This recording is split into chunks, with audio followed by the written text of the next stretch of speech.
SCN Balakrishna, GN Ganesh. ಒಂದು ಸದಸ್ಯರಿಗೆ ಆಡಳಿತ ಪಕ್ಷದ ಆ ಒಂದು ಕೆಲವೊಂದು ಚೇರ್ಗಳಲ್ಲಿ ಕೂತ್ಕೊಂಡವ್ರು ಕಾಣುವುದಿಲ್ಲ ಅಂತ ಹೇಳಿಕೊಂಡು ಅದನ್ನು ಅವರಿಗೆ ಬೇರೆ ಅವಕಾಶ ಮಾಡಿಕೊಟ್ಟಾಗ ಸ್ವಲ್ಪ ಚೇಂಜಸ್ ಆಗ್ತದೆ. ಅದೆಲ್ಲ ಕೂಡ ಸದಸ್ಯ ನಾನು ಗಮನಕ್ಕೆ ನಾನು ತರ್ತಿದ್ದೇನೆ. ಏನು ಸಮಸ್ಯೆ ಇಲ್ಲಲ್ಲ? ಯಾವುದು ಆಯ್ತು, ಒಳಗಡೆ ಇದ್ದೀರಲ್ಲ, ಹೊರಗಿಲ್ಲಲ್ಲ ಸರ್. ಲಾಸ್ಟ್ ಬೆಂಚರಿಗೆ ಹೆಂಗ್ ಕೂತ್ರು ಕಾಣುತ್ತೆ ಅಧ್ಯಕ್ಷ, ಏನ್ ತೊಂದರೆ ಇಲ್ಲ. ಯಾವುದು ಲಾಸ್ಟ್ ಬೆಂಚಲ್ಲಿ ನಾವು ಎಕ್ಕಡೆ ಕೂತ್ರು ಕಾಣ್ತೀವಿ, ತೊಂದರೆ ಇಲ್ಲ ಸರ್. ಅದೇ ಅಲ್ಲ, ಅಲ್ಲಿ 2-3 ಸೀಟ್ ತೊಂದರೆ ಆಗ್ತೀವಿ ಶಿವಲಿಂಗ ಇವರಿಗೆಲ್ಲ. ಈಗ ಇನ್ನೂ ಅನುಕೂಲ ಆಯ್ತು ಸರ್, ತಾವು ನೇರವಾಗಿ ನಮ್ಮನ್ನು ನೋಡ್ಬೋದು.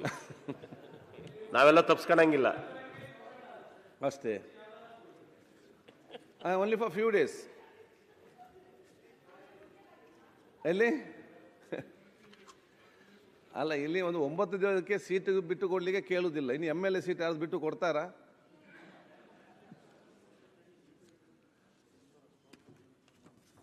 ಈಗ ಬರಲಿಲ್ಲ ಮನೆಯ ಕ್ವಶನ್ ಅವರ್ ಆನಂದ್ ಕೇಸ್ ಇಲ್ಲ. ಶಿವಲಿಂಗೇಗೌಡರು. ಸನ್ಮಾನ್ಯ ಅಧ್ಯಕ್ಷರೇ, ಚುಕ್ಕೆ ಗುರುತಿನ ಪ್ರಶ್ನೆ 587 ಮಾನ್ಯ ಸಮಾಜ ಕಲ್ಯಾಣ ಸಚಿವರನ್ನ ಕೇಳಲಿಕ್ಕೆ ಬಯಸ್ತೇನೆ. ಸನ್ಮಾನ್ಯ ಅಧ್ಯಕ್ಷರೇ, ಉತ್ತರವನ್ನು ಒದಗಿಸಲಾಗಿದೆ. ಸನ್ಮಾನ್ಯ ಅಧ್ಯಕ್ಷರೇ, ಉತ್ತರವನ್ನು ಒದಗಿಸಿದ್ದಾರೆ. ಇಲ್ಲಿಗೆ 5-6 ವರ್ಷಗಳ ಹಿಂದೆ ಒಂದು ಛಲವಾದಿ ಭವನವನ್ನು ಸರ್ಕಾರದಿಂದ ಕಟ್ಟಬೇಕು ಅಂತ ಹೇಳಿ ಅಲ್ಲಿ ನಿರ್ಣಯ ಆಗಿ ಡಬಲ್ ಸ್ಟೇರ್ನವರೆಗೂ ಕಟ್ಟಿ ಆಗಿದೆ. ಆದರೆ ಅಲ್ಲಿ ಪಕ್ಕದ ಒಬ್ಬರು ಸ್ಕೂಲ್ ಮಾಲೀಕರು ಇದು ನಮಗೆ ತೊಂದರೆ ಆಗತ್ತೆ ಅಂತೇಳಿ ಹೋಗಿ ಕೋರ್ಟ್ನಲ್ಲಿ ಸ್ಟೇ ತಂದು ನಿಲ್ಲಿಸಿದ್ದಾರೆ. ಆದ್ದರಿಂದ ಅವ್ರದ್ದೇನು ಕಲ್ಯಾಣ ಮಂಟಪನ ಮಾಡಿಕೊಡ್ದು, ನೀವು ಇನ್ಯಾವುದಾರ ಭವನಗಳನ್ನು ಮಾಡ್ಕೊಳ್ಳಿ ಅಂತ ಹೇಳಿದ್ದಾರೆ, ಒಪ್ಕೊಂಡಿದ್ದಾರೆ. ಆದ್ದರಿಂದ ದಯವಿಟ್ಟು ಆ ಕೋರ್ಟ್ನಲ್ಲಿ ಆ ಕೇಸನ್ನು ವಿತ್ಡ್ರಾ ಮಾಡಿಸಿ ಆ ಒಂದು ಭವನ ಏನು ಅರ್ಧಕ್ಕೆ ನಿಂತು ಒಂದು ಸ್ಟ್ರಕ್ಚರ್ ಹಾಳಾಗುವಂಥ ಸ್ಥಿತಿಗೆ ಬರ್ತಾ ಇದೆ, ಅದನ್ನು ತಪ್ಪಿಸೋಕ್ಕೋಸ್ಕರ ಸುಮಾರು ಕೋಟ್ಯಾಂತರ ರೂಪಾಯಿ ಹಣವನ್ನು ಈಗಾಗಲೇ ವಿನಿಯೋಗ ಮಾಡಿದ್ದಾರೆ. ಅದು ಆಗಬೇಕು ಅಂತಕ್ಕಂಥದ್ದು, ಛಲವಾದಿ ಭವನ ಆಗಬೇಕು. ಆ ಸೈಟು ನಾವು ನಮ್ಮ ವೈಯಕ್ತಿಕವಾಗಿ ಆ ಸಮಾಜಕ್ಕೆ, ಆ ಸಂಘಕ್ಕೆ ಕೊಂಡ್ಕೊಟ್ಟಂಥ ನಿವೇಶನ. ಆದ್ದರಿಂದ ಅದಕ್ಕೆ ದಾನ ಬರೆದಿದ್ದೀವಿ, ಅವ್ರಿಗೆ ಸೇಲ್ ಡೀಡ್ ಮಾಡಿಕೊಟ್ಟಿದ್ವಿ ಆ ಸಮಾಜಕ್ಕೆ. ಅದನ್ನು ಏನಾದರೂ ಮಾಡಿ ಆ ಭವನವನ್ನು ಪೂರ್ಣಗೊಳಿಸ್ತಕ್ಕಂಥ ಕೆಲಸವನ್ನು ಸನ್ಮಾನ್ಯ ಸಭಾಧ್ಯಕ್ಷರೇ, ಮಾನ್ಯ ಸದಸ್ಯರು 2013 ಹಿಂದೆ ತಮ್ಮ ಸ್ವಂತ ವೆಚ್ಚದಿಂದ ಒಂದು ನಿವೇಶನ ಖರೀದಿ ಮಾಡಿ ಅಲ್ಲಿರ್ತಕ್ಕಂಥ ದಲಿತ ಸಮುದಾಯದವರಿಗೆ, ವಿಶೇಷವಾಗಿ ಛಲವಾದಿ ಸಮುದಾಯಗಳಿಗೆ ಒಂದು ಭವನ ಕಟ್ಟೋದಕ್ಕೆ ಅವರು ಪ್ರಾಮಾಣಿಕ ಪ್ರಯತ್ನ ಮಾಡಿದ್ರು. ಅವರು ಮುನ್ಸಿಪಾಲ್ಟಿ ಪರ್ಮಿಷನ್ ಇಲ್ಲದೇ ಕಟ್ಬಿಟ್ಟಿದ್ರು. ಅದು ಲೋಕಾಯುಕ್ತ ಆಯಿತು, ಲೋಕಾಯುಕ್ತದಲ್ಲಿ ತೆರವಾಯಿತು. ಅದಾದಮೇಲೆ ಪಕ್ಕದಲ್ಲಿ ಸ್ಕೂಲ್ ನಡೀತಾ ಇದೆ. ಆ ಸ್ಕೂಲ್ನವರು ಅಬ್ಜೆಕ್ಷನ್ ಮಾಡೋದು, ನಮಗೆ ಡಿಸ್ಟರ್ಬೆನ್ಸ್ ಆಗ್ತದೆ, ನೀವು ಇಲ್ಲಿ ಭವನ ಮಾಡಿ ಮದುವೆ ವಗೈರೆ ಮಾಡಿದ್ರೆ ನಮಗೆ ಡಿಸ್ಟರ್ಬ್ ಆಗುತ್ತೆ ಅಂತೇಳಿ ಕೋರ್ಟಲ್ಲಿ ಇದೆ. ಮಾನ್ಯ ಸದಸ್ಯರು ಭರವಸೆ ಕೊಡ್ತಾ ಹೇಳ್ತಾ ಇದ್ದಾರೆ. ಕೋರ್ಟಿನ ಒಳಗಡೆ ಅಥವಾ ಕೋರ್ಟಿನ ಹೊರಗಡೆ ಅದು ಇತ್ಯರ್ಥ ಆದರೆ ಅವ್ರಿಗೆ ಕಟ್ಟಡ ಕಾಮಗಾರಿನ ಸಂಪೂರ್ಣ ಮಾಡೋಕ್ಕೆ ಸರ್ಕಾರ ತಕರಾರಿಲ್ಲ, ಅಗತ್ಯ ಹಣನ ಮಂಜೂರು ಮಾಡಿಕೊಡ್ತೀವಿ. ಓಕೆ. ಬಾಬಾ ಸಾಹೇಬ್ ಪಟೇಲ್, ಕಿತ್ತೂರು. ಬಾಬಾ ಸಾಹೇಬ್ ಪಟೇಲ್ ಇಲ್ಲ. ಪುಟ್ಟರಂಗ ಶೆಟ್ರು.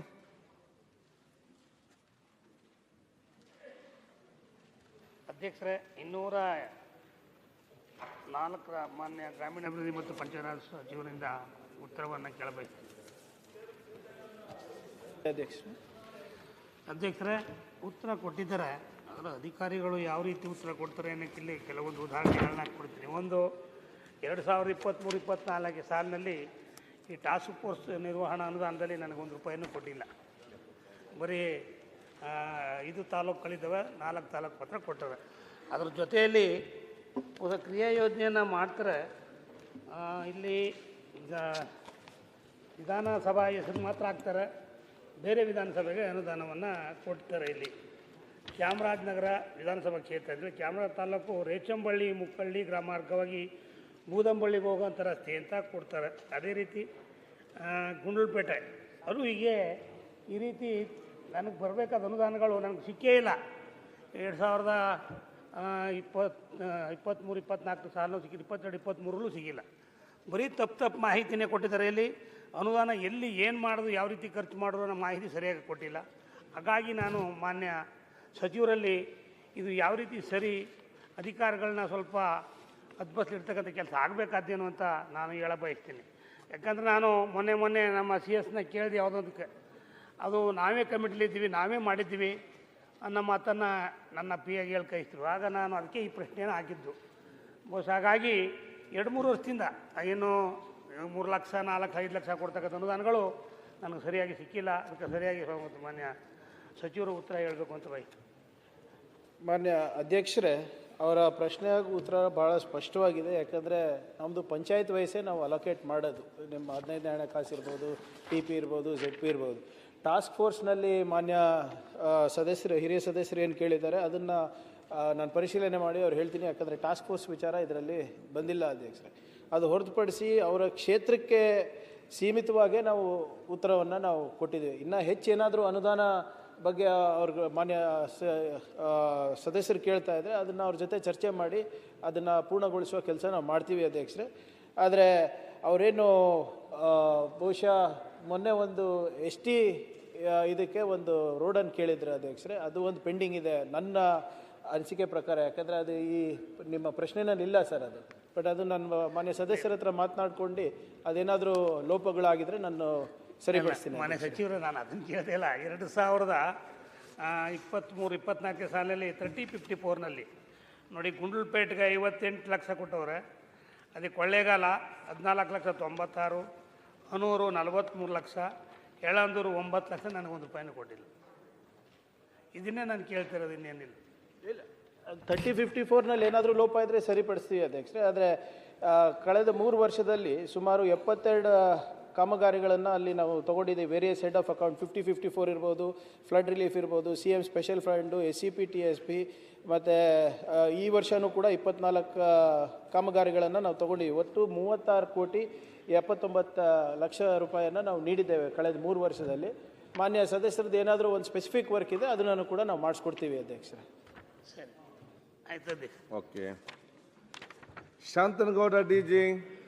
ಸಭಾಧ್ಯಕ್ಷರೇ, ಹಿಂದುಳಿದ ವರ್ಗದ ಕಲ್ಯಾಣ ಇಲಾಖೆ ಮಂತ್ರಿಗಳನ್ನು 659ನೇ ಪ್ರಶ್ನೆ ಕೇಳಬೇಕು. ಮಾನ್ಯ ಸಭಾಧ್ಯಕ್ಷರೇ, ಉತ್ತರವನ್ನು ಒದಗಿಸಲಾಗಿದೆ. ಉತ್ತರ ಒದಗಿಸಿದ ದಯವಿಟ್ಟು ನಮ್ಮಲ್ಲಿ 2 ತಾಲೂಕು ಬರುತ್ತೆ. ಸಾಕಷ್ಟು ಮಕ್ಕಳು SC ST ಜನ ಮತ್ತು ಹಿಂದುಳಿದ ವರ್ಗಗಳು ಭಾಳ ಹೆಚ್ಚು ಜನಸಂಖ್ಯೆ ಇರೋದ್ರಿಂದ, ನಮ್ಮ ನಿವೇಶನದ ಲಭ್ಯತೆ ಇರೋದ್ರಿಂದ, ಇಲ್ಲ ಅದೇ ಬಿಲ್ಡಿಂಗಲ್ಲಿ ಹೆಚ್ಚಿಗೆ ಮೇಲ್ಕಟ್ಟಿಗಾರ ಕೂಡ ಇಲ್ಲ ಹೊಸಗಾರ ಕೂಡ ನಿವೇಶನ ಇದೆ, ಆ ಹೆಚ್ಚಿನ ವಸತಿ ಯೋಜನೆಗಳನ್ನು ಕೊಡಬೇಕು ಅಂತ ಪದವಿ ಪೂರ್ವ ಮತ್ತು ಮೆಟ್ರಿಕ್ ಶಾಲೆ ಕೊಡಬೇಕು ಅಂತ ವಿನಂತಿ ಮಾಡ್ಕೊಳ್ತೀನಿ. ಮಾನ್ಯ ಸಭಾಧ್ಯಕ್ಷರೇ, ಈಗಾಗಲೇ ಅಲ್ಲಿ ನಾವು ನ್ಯಾಮತಿ ಮತ್ತು ಹೊನ್ನಳ್ಳಿಯಲ್ಲಿ ಏನು ನಮ್ಮದು ಸ್ಟ್ರೆಂತ್ ಇದೆ ಆ ಸ್ಟ್ರೆಂತ್ಗೆ ಈಕ್ವಲ್ ಆಗಿ ಅರ್ಜಿಗಳು ಬಂದಿದ್ದಾವೆ. ಮೆಟ್ರಿಕ್ ಪೂರ್ವದೊಳಗೆ ಮಾತ್ರ 454 ನಮ್ಮ ಮಂಜೂರಾತಿ ಸಂಖ್ಯೆ ಇದೆ. ಅಲ್ಲೇ ನಮಗೆ 445 ಅರ್ಜಿಗಳು ಬಂದಿವೆ. ಅಂದರೆ 7 ಎಕ್ಸ್ಟ್ರಾ ಬಂದಿದೆ ನಮ್ಮಲ್ಲಿ. ಅದನ್ನು 7 ನಾವು ವಿದ್ಯಾಸಿರಿ ಯೋಜನೆಯಲ್ಲಿ ಕೊಡುವಂಥ ಕೆಲಸವನ್ನು ಮಾಡ್ತೀವಿ. ಮೆಟ್ರಿಕ್ ನಂತರದ ವಿಚಾರದೊಳಗೆ ನ್ಯಾಮತಿಯಲ್ಲಿ ಮಾತ್ರ ಕಂಪ್ಲೀಟು 190 ಮಂಜೂರಾತಿ ಸಂಖ್ಯೆ ಇದೆ, 190 ಅರ್ಜಿಗಳು ಬಂದಿದ್ದಾವೆ. ಹೀಗಾಗಿ ನಮ್ಮಲ್ಲಿ ಅವರ ಹೊನ್ನಳ್ಳಿ ಮತ್ತು ನ್ಯಾಮತಿ ತಾಲೂಕಿನೊಳಗೆ ಯಾವುದೇ ಬೇಡಿಕೆಗಳು ಕಮ್ಮಿ ಇದ್ದಾವೆ. ಬಟ್ ಅಕಸ್ಮಾತ್ ಅವ್ರ ಬೇಡಿಕೆಗಳು ಬಂದರೆ ನಿಶ್ಚಿತವಾಗಲೂ ಅಲ್ಲೇ ಸಂಖ್ಯಾ ಬಲವನ್ನು ಹೆಚ್ಚು ಮಾಡಿಕೊಡುವಂಥ ಕೆಲಸವನ್ನು ಮುಂದಿನ ದಿನದಾಗ ಮಾಡ್ತೀನಿ ಮಾನ್ಯ ಅಧ್ಯಕ್ಷ. UB ಬಣಕರ್ ಸಂತೋಷ್ ಲಾಡ್. ಮಾನ್ಯ ಸಭಾಧ್ಯಕ್ಷರೇ, ಮಾನ್ಯ ಕಾರ್ಮಿಕ ಸಚಿವರಿಗೆ 21ನೇ ಪ್ರಶ್ನೆಯನ್ನು ಕೇಳ್ತಾ ಇದ್ದೇನೆ.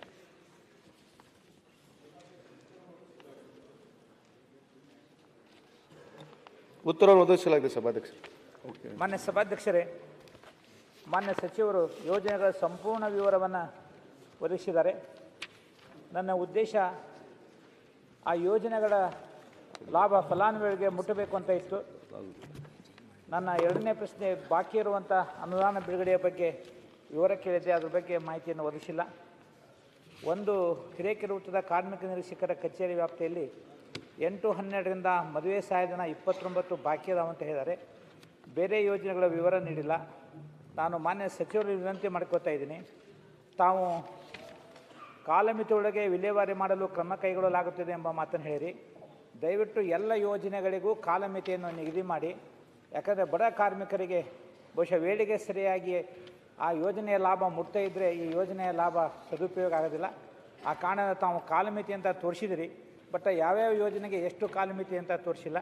ಆದ್ದರಿಂದ ಈ ಎಲ್ಲ ಸಹಾಯಧನ ಏನು ಬಾಕಿ ಇದೆ ಆ ಎಲ್ಲ ಬಿಡುಗಡೆಗೆ ತೀವ್ರವಾದ ಕ್ರಮವನ್ನು ತಾವು ತೆಗೆದುಕೊಳ್ಳ್ರಿ.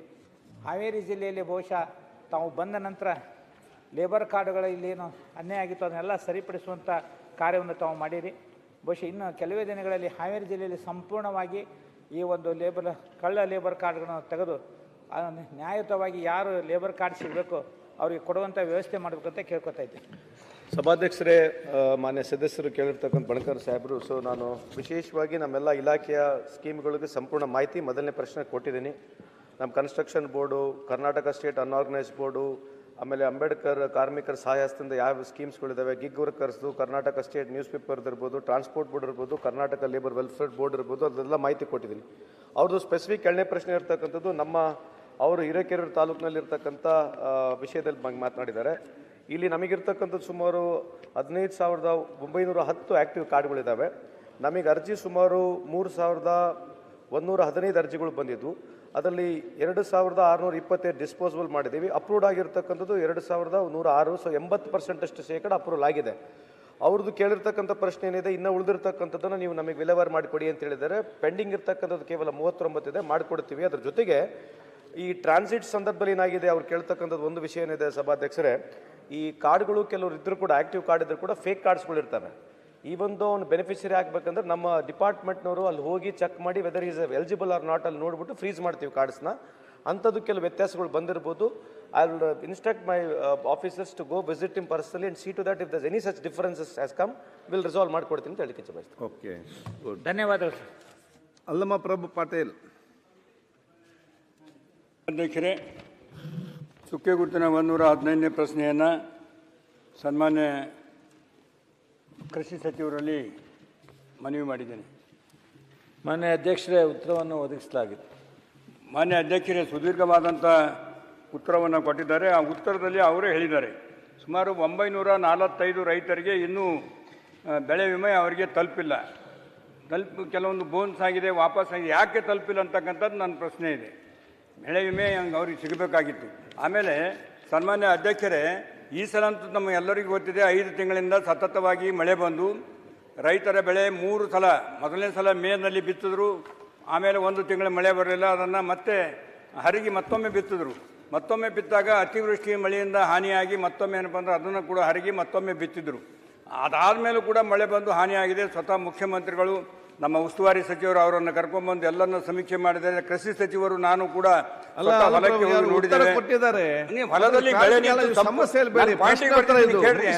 ಸಭಾಧ್ಯಕ್ಷರೇ, ವಿಷಯ ಹೇಳ್ತಾ ಇದ್ದೀನಿ. ಅದು ವಿಷಯ ಅಂತ ಹೇಳಿದಿರಿ. ಸಂಪೂರ್ಣ ನಿಂತು ನಾಶ ಆದಾಗ ಇನ್ಶೂರೆನ್ಸ್ ತುಂಬಿರ್ತಕ್ಕಂಥ ಹಣ ನೀವು ಕಟಾವು ಮಾಡಿದಾಗ ನಾವು ಪರಿಶೀಲನೆ ಮಾಡಿ ಕೊಡ್ತೀವಿ ಅಂತಕ್ಕಂಥ ಪ್ರಶ್ನೆನೇ ಬರುವುದಿಲ್ಲ. ಕಟಾವು ಮಾಡ್ಲಿಕ್ಕೆ ಅಲ್ಲಿ ಏನೋ ಅವಕಾಶನೇ ಇಲ್ಲ. ಸಂಪೂರ್ಣ ಬೆಳೆ ಹಾನಿಯಾಗಿದೆ, ಅರ್ಧದಷ್ಟು ಇನ್ಶೂರೆನ್ಸ್ ಅನ್ನು ಅವರು ಕೊಡಬಹುದು. ಆಮೇಲೆ ಏನಪ್ಪ ಅಂದ್ರೆ ಕಟಾವು ಆದ ನಂತರ ಎಲ್ಲ ಸಮೀಕ್ಷೆ ಆದ ನಂತರ ಮತ್ತೊಮ್ಮೆ ಅವ್ರು ಏನು ಬಂದು ಇನ್ಶೂರೆನ್ಸ್ ಕೊಡ್ಲಿಕ್ಕೆ ಬರ್ತದೆ. ರೈತರು ಬಹಳ ಕಷ್ಟದಲ್ಲಿದ್ದಾರೆ.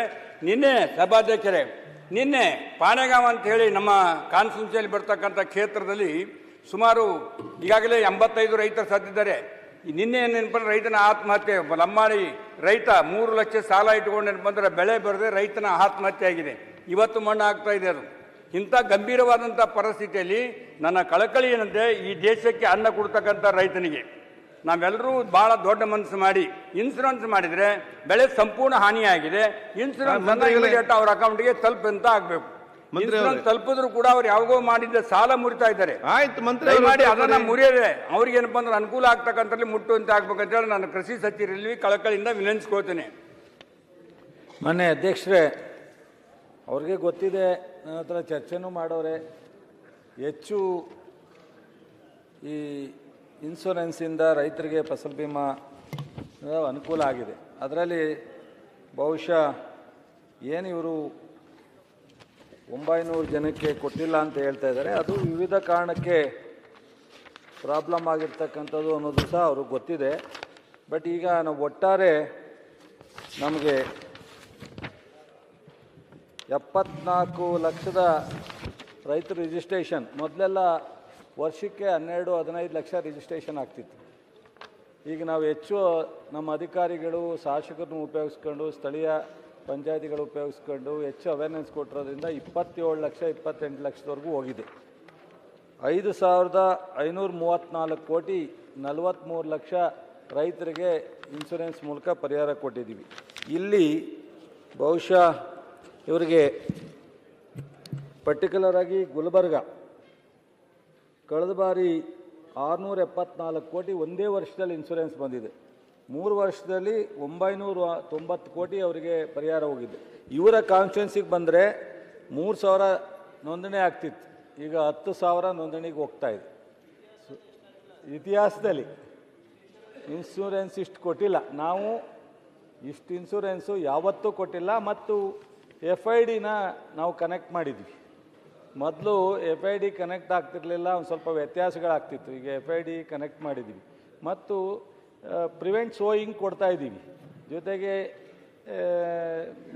ಇದು ಒಂದು ಫೈನಲ್ ಕ್ರಾಪ್ ಸರ್ವೆನಲ್ಲೂ ಸಹ ಅವ್ರಿಗೆ ದುಡ್ಡು ಸಿಗ್ತಾ ಇದೆ. ಮತ್ತು ಯಾವುದಾದ್ರು ಸಣ್ಣ ಪುಟ್ಟ ಕೇಸ್ ಬಂದರೆ DC ಹಂತದಲ್ಲಿ ರೈತರ ಪರವಾಗೇ ಕ್ಲಿಯರ್ ಆಗಿದೆ ಇಲ್ಲಿವರೆಗೆ. ಆಮೇಲೆ ನಮ್ಮ ಸೆಕ್ರೆಟ್ರಿಗೆ ಬಂದಾಗ್ಲೂ ಯಾವುದೂ ಸಹ ನಾವು ರಿಜೆಕ್ಟ್ ಮಾಡಿಲ್ಲ, ರೈತರ ಪರವಾಗಿ ಮಾಡಿದ್ದೀವಿ. 1-2 ಕೇಸು ಗೌರ್ಮೆಂಟ್ ಆಫ್ ಇಂಡಿಯಾಗೆ ಹೋಗಿದೆ, ಅಲ್ಲೂ ಫಾಲೋಅಪ್ ಮಾಡಿ ಅಲ್ಲಿ ಕೇಂದ್ರದ ಕೃಷಿ ಸೆಕ್ರೆಟ್ರಿ ಹತ್ರನೂ ಸಹ ಅಲ್ಲೂ ಕ್ಲಿಯರ್ ಮಾಡಿಸಿದ್ದೀವಿ.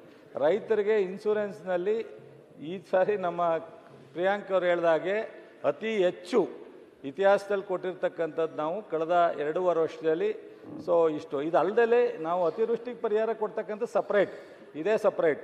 ನಾವು ಇನ್ನೂ ರಿಜಿಸ್ಟರ್ ಆಗಲಿ ಅಂತೀವಿ. ನಾವು 2% ರೈತರು ಕಟ್ಟೋದು, 98% ಸರ್ಕಾರ ಕಟ್ಟುತ್ತೆ. ಅದರಿಂದ ನಮ್ಮೆಲ್ಲ ಶಾಸಕರು ಅದು ಬೆಳೆ ಹಾನಿ ಆಗಲಿ ಆಗದೇ ಇರಲಿ, ಬೇಸಿಗೆ ಬರಲಿ ಮಳೆ ಹುಯ್ಲಿ, ಇನ್ಶೂರೆನ್ಸ್ ಮಾಡಿಸಿದ್ರೆ 2% ಅಷ್ಟೇ ಅವರಿಗೆ ಬರ್ಡನ್ ಆಗೋದು. ಬಟ್ ಒಂದಲ್ಲ ಒಂದು ಅನುಕೂಲ ಆಗುತ್ತೆ. ಈ ಥರ ಸಮಸ್ಯೆಗಳು ಬಂದಾಗ ಸಾಕಷ್ಟು ರಿಕ್ವೆಸ್ಟ್ ಮಾಡ್ತಾಯಿದ್ದೀವಿ, ಇನ್ನೂ ಮಾಡಲಿ. ನಾವು ಯಾವುದೇ ಇಲ್ಲೇನು 900 ತಪ್ಪಿದೆ ಅದು ಅಂತ ಏನೋ ಒಂದು 136 ಜನಕ್ಕೆ ಮಾತ್ರ ಒಂದು ರಿಟರ್ನ್ ಹೋಗಿದೆ, ಅದನ್ನು ಸಹ ಸರಿಪಡಿಸೋ ಪ್ರಯತ್ನ ಮಾಡ್ತಿದ್ವಿ. ಉಳಿದಂಥದ್ದು ಡೀಟೇಲ್ ಕೊಟ್ಟಿದ್ದೀವಿ, ಯಾವ್ಯಾವ ಕಾರಣಕ್ಕೆ ಕೆಲವರು ಫೇಲ್ ಆಗಿದ್ದಾರೆ ಅಂತ. ಸೊ ಅದನ್ನು ಯಾವುದನ್ನು ಸರಿಪಡಿಸೋಕ್ಕೆ ಸಾಧ್ಯನೋ ಅದು ಮಾಡ್ತೀವಿ. ಸರ್, ನಾನು ಮೊದಲೇ ಹೇಳಿದೆ ಸರ್ಕಾರಕ್ಕೆ, ನಮ್ಮ ಉಸ್ತುವಾರಿ ಸಚಿವರಿಗೆ ಅಭಿನಂದನೆ ಸಲ್ಲಿಸ್ತೀನಿ ಅಂತೇಳಿ. ಯಾಕಂದರೆ ಇತಿಹಾಸದಲ್ಲಿ ಎಂದೂ ಬರಲಾರ ಇನ್ಶೂರೆನ್ಸ್ ಬಂದಿದೆ. ಆದರೆ ನನ್ನ ಕಳಕಳಿಯಿಂದ ಹಿಂದೆ ಉಳಿದಿರ್ತಕ್ಕಂಥ 905 ಜನ ರೈತರೇನು ಉಳಿದಿದ್ದಾರೆ, ಇನ್ಶೂರೆನ್ಸ್ ತುಂಬಿ ಅವರಿಗೆ ಬಂದಿಲ್ಲ, ಅದನ್ನು ತಾವು ಒದಗಿಸ್ಕೊಡ್ಬೇಕು. ಮತ್ತು ಬೆಳೆ ವಿಮೆ ಮಾಡಿಸುವ ರೈತರಲ್ಲಿ ಜಾಗೃತಿ ಮೂಡಿಸ್ತಕ್ಕಂಥ ಕೆಲಸ ಆಗಬೇಕು. ಸರ್ಕಾರವೇ ವಿಮಾ ಕಡ್ಡಾಯವಾಗಿ ಮಾಡಿ ರೈತರಿಗೆ ನೆರವಾಗಬೇಕು. ಬ್ಯಾಂಕ್ ಖಾತೆ ಇರುವ ಎಲ್ಲ ರೈತರಿಗೂ ಕೂಡ ವಿಮೆ ರಕ್ಷಣೆ ತಾನಾಗಿ ಅನ್ವಯ ಆಗುವಂತೆ ಚಿಂತನೆ ನಡೆಸಿ ವಿನೂತನ ಯೋಜನೆಯನ್ನು ರೂಪಿಸಬೇಕು. ಕೆಲವೊಂದು ರೈತರಿಗೆ, ಸಣ್ಣ ರೈತರಿಗೆ ತುಂಬಲಿಕ್ಕೆ ಆಗೋದಿಲ್ಲ, ಗೊತ್ತಿರೋಂಗಿಲ್ಲ. ಸರ್ಕಾರ ಏನಾದರೂ ಒಂದು ವಿನೂತನ ಯೋಜನೆ ಮಾಡಿ ಅವರನ್ನು ಸಹಾಯಕ್ಕೆ ಬರಬೇಕಂತೇಳಿ ಕಳಕಳಿ ವಿನಂತಿ. ಆಮೇಲೆ ಗುಲ್ಬರ್ಗದಲ್ಲಿ ಮಿಡ್ ಸೀಸನ್ ಅಡ್ವರ್ಸಿಟಿನಲ್ಲೂ ಸಹ 203 ಕೋಟಿ ಕೊಟ್ಟಿದ್ದೀವಿ. ಈ ಎಲ್ಲ 3 ಹಂತದಲ್ಲಿ ಪೇಮೆಂಟ್ ಮಾಡಲಿಕ್ಕೆ ಈ ಸರ್ಕಾರ ನಾವು ಬಂದ ಮೇಲೇ ಮಾಡಲಿಕ್ಕೆ ಸಾಧ್ಯ ಆಗಿರೋದು, ಮಾಡಿದ್ದೀವಿ. ಸೊ ಅವರೇನು ಸ್ವಲ್ಪ ಬೇರೆ ಅಡ್ವೈಸ್ ಮಾಡ್ತಾ ಇದ್ದಾರೆ, ಅದನ್ನು ಸಹ ಕನ್ಸಿಡರ್ ಮಾಡ್ತೀವಿ. ಸನ್ಮಾನ್ಯ ಅಧ್ಯಕ್ಷರೇ, ಚುಕ್ಕೆ ಗುರುತಿನ ಸಂಖ್ಯೆ 563 ಸಮಾಜ ಕಲ್ಯಾಣ ಇಲಾಖೆ ಸಚಿವರಿಗೆ ಕೇಳಬಯಸ್ತೇನೆ. ಮಾನ್ಯ ಅಧ್ಯಕ್ಷರೇ, ಉತ್ತರವನ್ನು ಒದಗಿಸಲಾಗಿದೆ. ಸನ್ಮಾನ್ಯ ಸಭಾಧ್ಯಕ್ಷರೇ, ಉತ್ತರ ಬಂದಿದೆ. ದಯವಿಟ್ಟು ಉತ್ತರ ಕೊಟ್ಟಂಥ ಅಧಿಕಾರಿಗಳನ್ನು ನೀವು ಸಸ್ಪೆಂಡ್ ಮಾಡಬೇಕು ಸಚಿವರೇ. ಯಾಕೆಂತ ಹೇಳಿದರೆ, ನಾನು ಕೇಳಿರ್ತಕ್ಕಂಥ ಪ್ರಶ್ನೆ ದಕ್ಷಿಣ ಕನ್ನಡ ಜಿಲ್ಲೆಯ ವಿಧಾನಸಭಾ ಕ್ಷೇತ್ರದ ಅಭಿವೃದ್ಧಿಗೆ ಸಮಾಜ ಕಲ್ಯಾಣ ಇಲಾಖೆಯ ವಿವಿಧ ಯೋಜನೆಯಡಿಯಲ್ಲಿ 3 ವರ್ಷಗಳಲ್ಲಿ ಬಿಡುಗಡೆಯಾದ ಅನುದಾನ ಎಷ್ಟು ಅಂತ ಕೇಳಿದ್ದೆ. ಅದಕ್ಕೆ ಅನುಬಂಧ 1ರಲ್ಲಿ ಉತ್ತರ ಕೊಟ್ಟಿದ್ದಾರೆ. ಉತ್ತರವನ್ನು ನೋಡಿದಾಗ ದಕ್ಷಿಣ ಕನ್ನಡ ಜಿಲ್ಲೆ ಜನ ಏನು ಅನ್ಯಾಯ ಮಾಡಿದ್ದಾರೆ ಅಂತ ತಿಳ್ಕೊಳ್ಬೇಕು. ಎಲ್ಲ ವಿಧಾನಸಭಾ ಕ್ಷೇತ್ರಗಳಿಗೆ ಎಲ್ಲವೂ 0. ಆದರೆ 2024-25ರಲ್ಲಿ 3,66,00,000 ರೂಪಾಯಿ ನನ್ನ ವಿಧಾನಸಭಾ ಕ್ಷೇತ್ರಕ್ಕೆ ಒಂದಕ್ಕೆ ಇದೆ. ಈ ಜಿಲ್ಲೆ ಯಾವ ವಿಧಾನಸಭಾ ಕ್ಷೇತ್ರಕ್ಕೆ 1 ರೂಪಾಯಿ ಅನುದಾನ ಅದರಲ್ಲಿ ಪುತ್ತೂರಿಗೆ ಒಂದು 66 ಮತ್ತು ಒಂದು ಸುಳ್ಯಕ್ಕೆ 1,25,00,000 ಅಂತ ಹಾಕಿದ್ದಾರೆ. ನನಗೆ ಪ್ರಶ್ನೆ ಇರ್ತಕ್ಕಂಥ 3,66,00,000 ಒಂದೇ ಒಂದು ಆರ್ಡರ್ ಕಳೆದ ವರ್ಷ ನನ್ನ ವಿಧಾನಸಭಾ ಕ್ಷೇತ್ರಕ್ಕೆ ಆಗಲಿಲ್ಲ. ಆಗದಿರ್ತಕ್ಕಂಥದ್ದನ್ನು ನಿಮ್ಮ ಅಧಿಕಾರಿಗಳು ಹೇಗೆ ಈ ಸದನದಲ್ಲಿ ಉತ್ತರ ಕೊಟ್ಟರು ಎನ್ನುವಂಥದ್ದನ್ನು ನೀವು ಒಂದು ಸ್ವಲ್ಪ ಅಧಿಕಾರಿಗಳ ಜೊತೆಗೆ ಪ್ರಶ್ನೆ ಮಾಡಬೇಕನ್ನುವಂಥದ್ದನ್ನ ನಾನು ಈ ಸಂದರ್ಭದಲ್ಲಿ ಹೇಳಲಿಕ್ಕೆ ಇಷ್ಟಪಡ್ತೇನೆ. ಸನ್ಮಾನ್ಯ ಸಭಾಧ್ಯಕ್ಷರೇ, ಉತ್ತರ ತಪ್ಪು ಸಾಧನಕ್ಕೆ ಕೊಡಬಾರದು ಅಧಿಕಾರಿಗಳು. ಒಂದೇ ಒಂದು ಆದೇಶ ನನ್ನ ವಿಧಾನಸಭಾ ಕ್ಷೇತ್ರಕ್ಕೆ ಆಗಲಿಲ್ಲ. ಅಂಬೇಡ್ಕರ್ ಭವನದ ನಿರ್ಮಾಣದ ದೃಷ್ಟಿಯಿಂದ ಅದು ಸಹ ಉತ್ತರ ತಪ್ಪು ಕೊಟ್ಟಿದ್ದಾರೆ. ಅದರಲ್ಲಿ ಅನುಬಂಧ 1ರಲ್ಲಿ 5 ಲಕ್ಷ ಅಂತ ಹಾಕಿದ್ದಾರೆ. ಆ್ಯಕ್ಚುಲಿ ನೀವು ಅಂಬೇಡ್ಕರ್ ಭವನ ನಿರ್ಮಾಣಕ್ಕೆ 3 ಕೋಟಿ ರೂಪಾಯಿ ಗ್ರಾಂಟ್ ಕೊಟ್ಟಿದ್ದೀರಿ. ಈ ಯಾಕೆ ಇದು ಈ ರೀತಿಯ ತಪ್ಪು ಒಂದು ಉತ್ತರವನ್ನು ಸದನದಲ್ಲಿ ನಿಮ್ಮ ಮೂಲಕ, ಅದು ನೀವು ಅನುಭವಿ ಹಿರಿಯರು ಸಚಿವರು, ನಿಮ್ಮ ಮೂಲಕ ಯಾಕೆ ತಪ್ಪು ಉತ್ತರವನ್ನು ಅದು ಇಲಾಖೆ ಅಧಿಕಾರಿಗಳು ಕೊಡ್ತಾ ಇದ್ದಾರೆ ಅನ್ನುವಂಥದ್ದು ನನಗೆ ಅರ್ಥ ಆಗ್ತಾ ಇಲ್ಲ. ಪ್ರಾಯಶಃ ನಾನು ನಿಮ್ಮ ಹತ್ರ ಇಡೀ ಜಿಲ್ಲೆಯ ಜನರ ಪರವಾಗಿ ರಿಕ್ವೆಸ್ಟ್ ಮಾಡ್ತಾ ಇದ್ದೇನೆ ಸನ್ಮಾನ್ಯ ಸಚಿವರಲ್ಲಿ. ನಮ್ಮ ಜಿಲ್ಲೆಯಲ್ಲಿ ಅತ್ಯಂತ ಹೆಚ್ಚು ಪರಿಶಿಷ್ಟ ಜಾತಿ ಕೊಟ್ಟಿದ್ದಾರಲ್ಲ, 3 ಕೋಟಿ ಅಂತ ಕೊಟ್ಟಿದ್ದಾರಲ್ಲ. ಅಲ್ಲಲ್ಲ, ಇದರಲ್ಲಿ ಅನುಬಂಧ 1ರಲ್ಲಿ ಉತ್ತರದಲ್ಲಿ ಅದು ಅದರ ಲಾಸ್ಟಿಗೆ ಇದೆ, ಅದನ್ನ ಹೇಳಿದ್ದು. ಅನುಬಂಧ 1ರಲ್ಲಿ ತಪ್ಪು ಕೊಟ್ಟಿದ್ದಾರೆ ಅಂತ. ಈಗ ನಾನು ನಿಮ್ಮ ಹತ್ರ ರಿಕ್ವೆಸ್ಟ್ ಮಾಡ್ತಾ ಇದ್ದೇನೆ ಸನ್ಮಾನ್ಯ ಸಚಿವರಲ್ಲಿ, ದಯವಿಟ್ಟು ನಮ್ಮ ಜಿಲ್ಲೆಗೂ ಸ್ವಲ್ಪ ಕರುಣೆ ತೋರಿಸಿ. ನಮ್ಮ ಜಿಲ್ಲೆಯ ತುಂಬ ಕಾಲೋನಿ ರಸ್ತೆಗಳಿಗೆ ಅನುದಾನ ದಯವಿಟ್ಟು ನೀವು ಬಿಡುಗಡೆ ಮಾಡಬೇಕು. ನಾನು ಈಗಾಗಲೇ ನಿಮ್ಮ ಹತ್ರ ಒಂದು 5 ಕೋಟಿ ರೂಪಾಯಿ ಅನುದಾನ ಬೇಕು ಅಂತ ಕೇಳಿದ್ದೇನೆ. ದಯವಿಟ್ಟು ಈ ಸಲ ಆದರೂ ನನ್ನ ವಿಧಾನಸಭಾ ಕ್ಷೇತ್ರಕ್ಕೆ ಮತ್ತು ಇಡೀ ಜಿಲ್ಲೆಯ ಶಾಸಕರುಗಳಿಗೆ ಅನುದಾನವನ್ನು ಕೊಡಬೇಕನ್ನಂತ ವಿನಂತಿಯನ್ನು ಮಾಡ್ತೇನೆ. ಮನೆ ಅಧ್ಯಕ್ಷರೇ, ಅವ್ರಿಗೆ ಮಾನ್ಯ ಸದಸ್ಯರು ದಕ್ಷಿಣ ಕನ್ನಡ ಜಿಲ್ಲೆ ಬಗ್ಗೆ ಯಾಕೆ ಈ ಥರ ಕರುಣೆ ಮಾಡಿ ಅಂತ, ಇದು ನಮ್ಮ ಡ್ಯೂಟಿ ಕರುಣೆ ಮಾಡೋದಲ್ಲ, ನಾವು ಎಲ್ಲ ಭಾಗನ ಅಭಿವೃದ್ಧಿ ಮಾಡಬೇಕು ಅಂತೇಳಿ. ಈಗಾಗಲೇ ದಕ್ಷಿಣ ಕನ್ನಡ ಜಿಲ್ಲೆಗೆ ನಾನೇ ಖುದ್ದು ಬಂದು 2 ಹಾಸ್ಟೆಲ್ಗಳನ್ನು ಶಂಕುಸ್ಥಾಪನೆ ಅವು ಉದ್ಘಾಟನೆಗೆ ಇದ್ದಾವೆ. ನಿಮಗೆ ಗೊತ್ತಿದೆ, ಅಲ್ಲಿ ನಮ್ಮ MLAಗಳು ಕೇಳ್ತಾ ಇದ್ದಾರೆ. ಮತ್ತು ಈಗಾಗಲೇ 9,25,00,000 ಜಿಲ್ಲೆಗೆ ಕೊಟ್ಟಿದ್ದೀವಿ. ಅವ್ರ ಜಿಲ್ಲೆಗೆ 3 ಕೋಟಿ ಕೊಟ್ಟಿದ್ದೀವಿ. ಅವ್ರ ಕ್ಷೇತ್ರಕ್ಕೆ ಅಂಬೇಡ್ಕರ್ ಭವನಕ್ಕೆ 75 ಲಕ್ಷ ರೂಪಾಯಿ ಖರ್ಚಾಗಿದೆ. UC ಕೊಟ್ಟರೆ ಉಳಿದದ್ದು ರಿಲೀಸ್ ಮಾಡ್ಕೊಡ್ತೀವಿ. ಮತ್ತು ಇವೆಲ್ಲ ಸಂಖ್ಯಾಂಶಗಳು ಸರಿ. ಹೆಚ್ಚಿನ ವಿಡಿಯೋಗಳಿಗೆ ಪ್ರತಿಧ್ವನಿ ಯೂಟ್ಯೂಬ್ ಚಾನೆಲ್ ಸಬ್ಸ್ಕ್ರೈಬ್ ಮಾಡಿ, ಬೆಲ್ ಐಕಾನ್ ಕ್ಲಿಕ್ ಮಾಡಿ.